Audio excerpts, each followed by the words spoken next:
G'day guys, I'm Sharnee Lee Scott, Master Teacher Trainer for Lagree Fitness. Today we're going to talk about the movement pattern for a good squat against a heavy spring. So make sure you do have one heavy spring onto your mega, hopefully some added light springs, as many as you think you can handle. I've got 3 light springs on the Evo.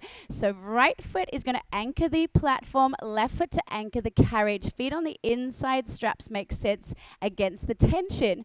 I'm going to take the pole, place it behind the shoulder blades, helping alignment to open the chest, to have the rotator cuff muscles active as well.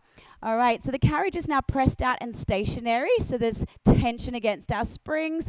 Hips should go back firstly, guys, then the knees to follow. Then the third step is to rise up and press through the heels, squeeze into the glutes, and press the hips forward as you extend the knees up. So step 1, again, hips first. Then the knees to follow. You'll gaze at the mirror, making sure knees to stack over ankles. Third step, to drive through the heels. Technically, it's extending the hips, the knees to rise up.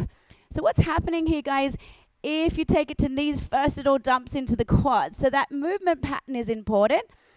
We're pressing the carriage sidewards, hip abduction. So glute medius and minimus are working, and the tighter the feet against the edges of our platform and carriage here at the front, the heavier the spring, the more intense this exercise becomes. If we slip it out wider, less intense. All right, so we don't want to see the toes curling off. The toes are glued down, the arch of feet are off. Try not to hyperextend the neck, hunch the back, or really grip through the hips. In a front angle, I'm going to show you what goes wrong in a squat from this front angle. The common mistake here is collapsing. So what's happened, it looks like a knee problem, but it's happening from the hips, and we want external rotation active through the hip joint, the glute med and min, to hit this slight external rotation from the hip joint. So you could add little tiny pulses in a hold if you think that executes the movement pattern, understanding that rotate, don't rotate the ankles, they're stable, and then hold the rotation, find the glute muscles, and then go back to a slow full range of motion.